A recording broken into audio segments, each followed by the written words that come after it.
Alhamdulillahirabbil alamin wassalatu wassalamu ala asrofil anbiya'i wal mursalin wa ala alihi wa sahbihi ajma'in. Allahumma shalli ala Muhammad wa ala ali Muhammad. Jamaah salat subuh rahimakumullah. Pertama-tama marilah kita panjatkan syukur kita kepada Allah Subhanahu wa taala atas semua nikmat yang telah dilimpahkan kepada kita semua sampai detik ini. Mudah-mudahan rasa syukur kita kepada Allah Subhanahu wa taala atas nikmat itu akan menambah, Allah akan menambah nikmatnya kepada kita semua. Salam dan salawat kita sampaikan kepada Rasul Muhammad SAW dan keluarganya. Kita doakan khususnya kepada kedua orang tua kita, baik yang masih ada maupun yang telah tiada. Mudah-mudahan Allah Subhanahu wa taala menempatkan mereka pada maqam yang terpuji. Kita doakan saudara-saudara kita, tetangga kita, kaum muslimin dan muslimat, khususnya saudara kita yang ada di Palestina yang sekarang sedang berjuang. Mudah-mudahan Allah berikan kesadaran kepada mereka, dan dengan kesadaran itu Allah akan memberikan rahmatnya kepada mereka semua. Jemaah rahimakumullah, alhamdulillah kita ini hidup dibatasi oleh ruang dan waktu, sehingga apa yang kita lakukan atau dilakukan oleh orang lain kadang kita tidak tahu. Jadi kehidupan kita ini sangat terbatas, kemampuan panca indera pun kita juga terbatas. Nah, oleh karena itu, tapi ternyata kehidupan yang sebenarnya tidaklah berhenti di ruang dan waktu. Untuk itu Rasulullah SAW pada suatu hari pernah mengingatkan kepada kita semua dalam sabdanya, Inna ala lisani kulli qa'ilin raqibah fayatakillah al-abdu wal yanzur ma yaqul. Sesungguhnya setiap kali seseorang atau lidah seseorang itu berkata, ada raqib yang menyaksikan, maka hendaknya seorang hamba memperhatikan apa yang diucapkan. Jadi Rasulullah ingin mengingatkan kepada kita semua bahwa walaupun kita bisa berbuat seenaknya, semau kita, dan itu memang Allah berikan kemampuan itu pada kita, yaitu berupa free will, kemampuan untuk melakukan apapun yang menjadi pilihan kita. Tapi Rasulullah SAW untuk mengingatkan kepada kita bahwa hidup Anda itu tidak hanya dibatasi ruang dan waktu.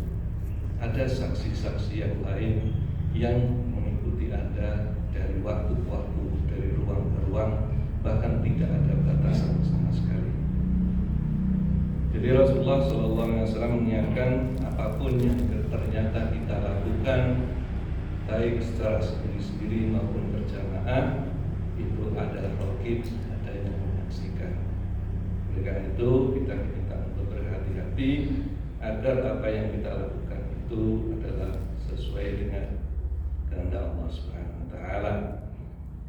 Nah, lalu siapa saja yang disebut dengan raqib? Ini maksudkan raqib dari sabda Rasulullah SAW. Ada paling tidak ada 4 raqib, ya. 4 raqib. Yang pertama tentu saja Allah Subhanahu wa taala. Allah lah yang menjadi Maha melihat, Allah Maha mengetahui, Allah Maha mendengar, baik yang batin maupun yang zahir, sebagaimana yang difirmankannya sendiri dalam Al-Quran.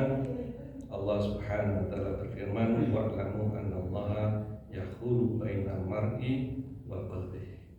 Ketahuilah bahwa sesungguhnya Allah membatasi antara manusia dengan hatinya. Jadi antara kita dengan hati kita yang mengungkapkan keinginan dan hasrat kita, di sana Allah selalu mengetahuinya. Di ayat yang lain Allah Subhanahu wa taala berfirman dalam surat Al-Ghafir ayat 19, ya'lamu kha'inatal a'yun wa ma tukhfi sudur. Dia mengetahui pandangan mata yang khianat dan apa yang tersembunyi Di dalam ayat yang lain pun Allah Subhanahu wa taala juga berfirman, tidakkah dia mengetahui bahwa sesungguhnya Allah melihat segala perbuatannya. Masih dalam Al-Quran berkali-kali Allah mengingatkan kepada kita, dan rahasiakanlah perkataanmu atau lahirkanlah, sesungguhnya dia maha mengetahui segala isi hati. Dalam ayat yang lain juga Allah Subhanahu wa taala berfirman, sesungguhnya pendengaran, penglihatan dan hati semua itu nanti akan diminta bertanggung jawabannya. Dan kalau kita perhatikan ayat-ayat Al-Quran, Allah Subhanahu wa taala banyak sekali mengingatkan ini, bahwa Anda itu hidup tidak sendirian.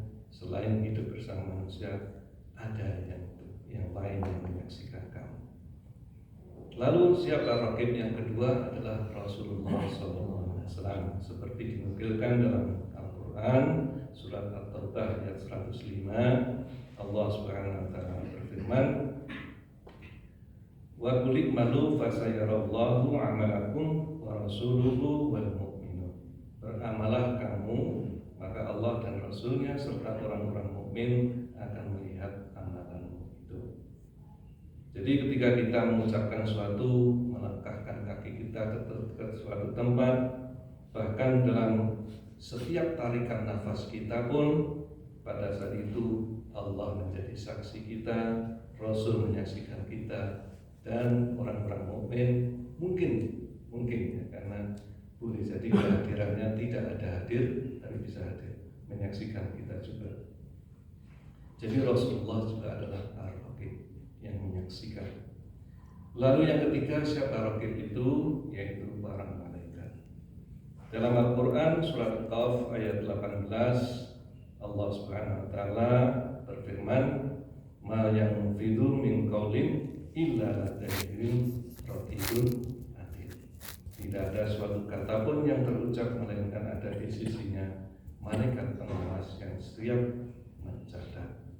Kita masih kecil sering diajarin, dalam kehidupan kamu itu kamu tidak bebas dari, selalu kamu diiringi oleh dua malaikat, yaitu raqib dan atid.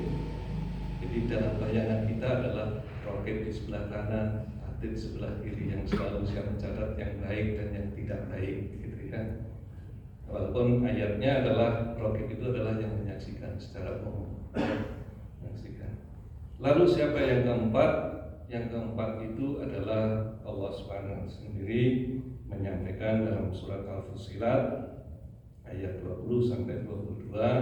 Allah Subhanahu wa taala berfirman, yang artinya, sehingga apabila mereka sampai ke neraka, pendengaran, penglihatan dan kulit mereka menjadi saksi terhadap mereka tentang apa yang mereka kerjakan. Dan mereka berkata kepada kulit mereka, mengapa kamu menjadi saksi terhadap kami?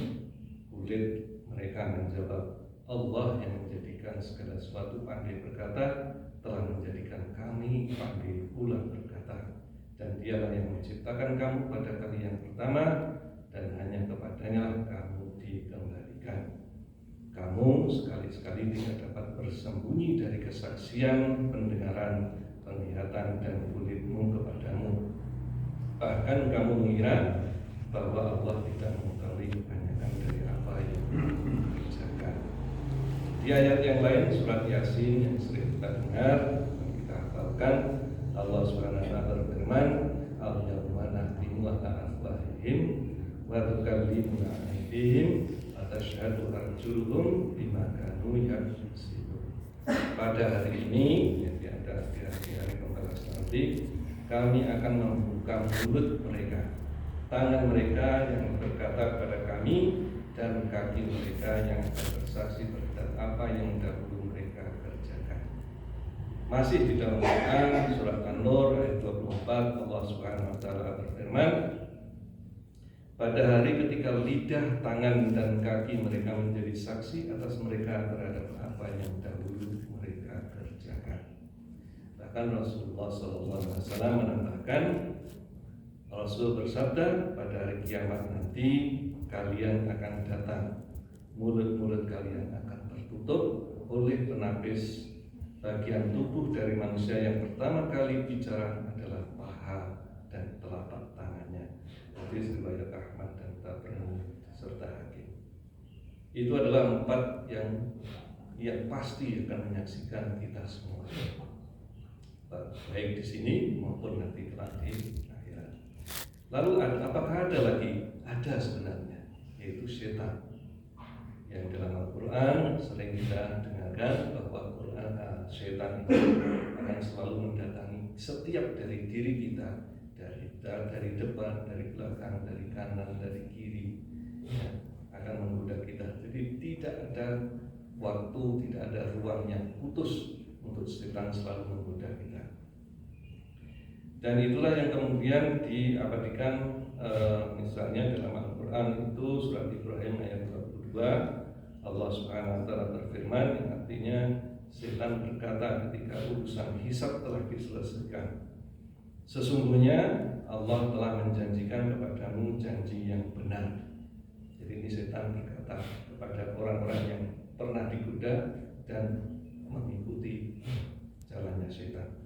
Sesungguhnya Allah telah menjanjikan kepadamu janji yang benar, dan aku pun telah menjanjikan kepadamu, tetapi aku mengingkarinya. Tidak ada kekuasaan bagiku sedikit pun terhadapmu, kecuali aku sekedar menyerumu, menggodamu, lalu kamu mematuhi seruanku. Itu setan. Dan kita gak bisa kita lihat, mereka bisa lihat kita, dan selalu mengawasi kita, menggoda kita. Masih ada lagi? Ada sebenarnya dalam Al-Quran disebutkan, walaupun ini bersifat sangat umum, yang disebut dengan qarin, pendamping. Lalu siapa pendamping itu? Beberapa mufassir mendefinisikan itu, menyatakan bahwa qarin itu adalah pendamping yang selalu membenarkan apa yang dilakukan oleh manusia. Jadi qarin itu bisa baik, bisa jahat. Jadi para mufassir akan mengatakan itu adalah jin. Jin ada yang baik dan jin ada yang tidak baik. Jadi apa yang kita lakukan kalau kita baik, maka jin yang baik akan menyertai kita. Kalau kita cenderung untuk berbuat yang tidak baik, maka qarin yang tidak baik akan selalu membenarkan apa yang kita lakukan itu. Ini disebut dengan qarin. Jadi kira-kira ada 6. Jadi kita ini sebenarnya tidak pernah terlepas dari saksi-saksi yang akan bisa meringankan kita, bisa memberatkan kita di pengadilan Allah Subhanahu wa taala nanti.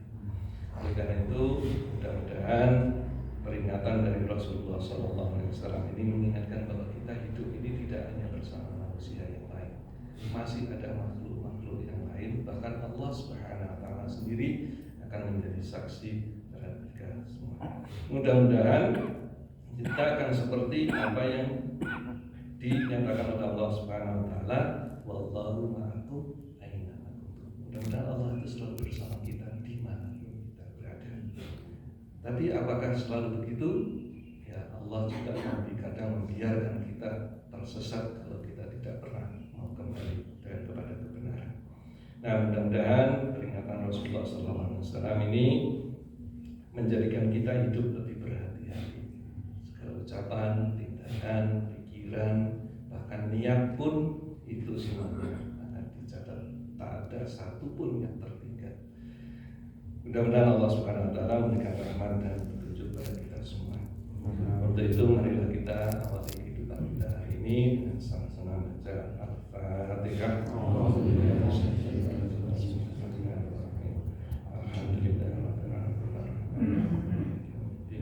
Iyyaka na'budu wa iyyaka nasta'in. Shiratal ladzina an'amta 'alaihim.